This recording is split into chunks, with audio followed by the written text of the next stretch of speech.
Before I begin, I would like to make it very clear that this video may lead to my arrest.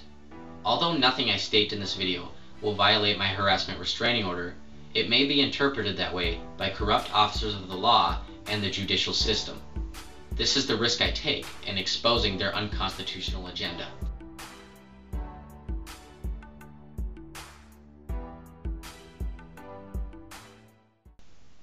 Hi, my name is Robert Wanek. I'm an active member of Minnesota We Are Change. I author the blog NWOalert.com, and I run the YouTube site InsaneSkater007. As many of you may know, a few months ago I had produced my biggest YouTube video to date. This video detailed how I was physically assaulted and harassed by faculty at Breckenridge High School. In only 2 days, this video had gained over 31,000 YouTube views and caught mega viral news status across the internet. It was suddenly removed by YouTube. At the time, I did not know this would be the least of my worries. Only days later, a police officer showed up at my residence and handed me a harassment restraining order, issued by the very teacher who had assaulted me days earlier. This restraining order stated that I had made harassing phone calls to the teacher, I had displayed threatening behavior to the teacher, and I had videotaped the teacher.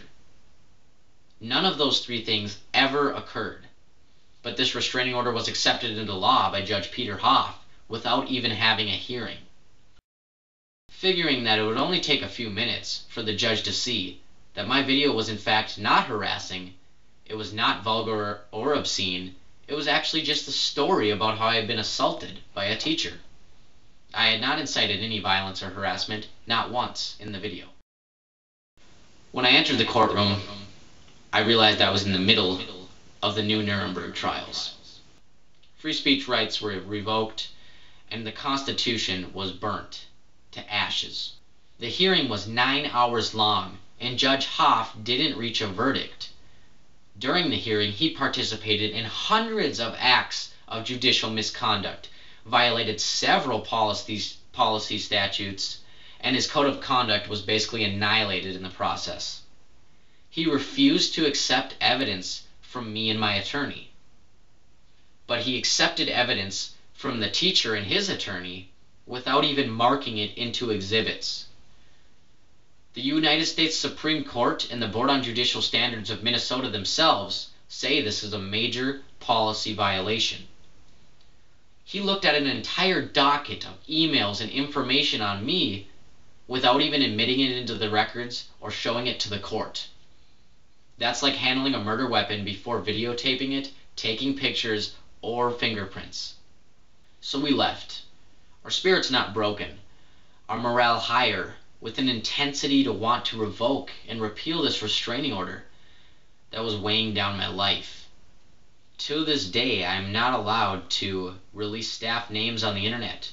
I'm not allowed to videotape staff even in public, which overrides my First Amendment right. I'm not allowed to do anything, basically.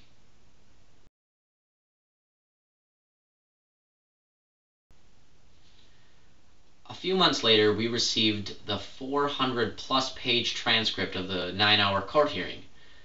Before I had received the transcript, I sent complaints to the Minnesota State's Attorney, Lori Swanson. I sent a complaint to the United States Supreme Court, the Minnesota Supreme Court, and the Board on Judicial Standards. I got a reply from the Board on Judicial Standards who said that if Peter Hoff had looked at exhibits before marking them, or without marking them, there would be disciplinary action. Right around this time, I received a letter from Johnson's law office stating that Judge Hoff had made a ruling on the court case without offering us a hearing. Behind closed doors, Judge Hoff had decided to uphold this restraining order without having a hearing or making an official ruling. This is far, far illegal. This is way beyond the scope of his power and authority. My lawyer, Sam Johnson, fought long and hard for this free speech case. At one point during the trial, he said that, referring to the usage of my Facebook postings as evidence against me, that pretty soon I'm not even going to be able to write to my own mom. That's how bad these infringements on my rights have become, when there's power-tripping judicial bigwigs that have no respect for the Constitution. In summary, I spent over $3,000 in lawyer fees trying to get this restraining order removed because it limits me and prevents me from discussing injustice that's going on at Breckenridge High School, reporting on teachers' actions at Breckenridge High School, and even being near public officials at public events. I mean, this is the police state in action, and we know we can't beat them in their own system. The police officers, the teachers, the judges, and the local attorneys, they're all in the good old boys club, as Alex Jones described it to me. So let's do this. Let's do what we know best. Let's take actions into our own hands. And no, not vigilante justice, not violence. Constitutional rights put into action. There's no use in me going through the court system. I've tried it. Putting your trust in the judicial system is like playing Russian roulette with judges. It's playing Russian roulette with corruption, and corruption wins every time.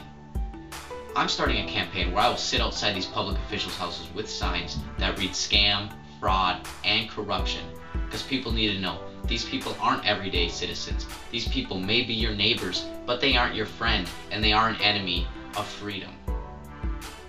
The only way to reopen this case is if I pay a $5,000 appeal fee. They do as they please because they feel that no one will find out about it and no one will confront them. But now we're going to show them that we can put some pressure on them, and that when they disregard the laws that they are paid to protect, we will be there to keep them in check. We will be outside their homes for hours on end, telling the people that a scumbag lives in that home, a traitor to America lives in that home. And no, I'm not overreacting. These people are scum, infiltrating offices that were once held at a high oath, that were once used to protect and serve the people, are now being used to take away our freedoms. They're now being used to instill the police state. And it's people like me and you that can stop this. We can stop this by using our voices. I'd like to give my personal thanks to Sam Johnson, my lawyer, who tried very hard and stayed up for hours at night putting together arguments in federal, local, and Supreme Court cases for free speech that never got to be presented in front of a judge.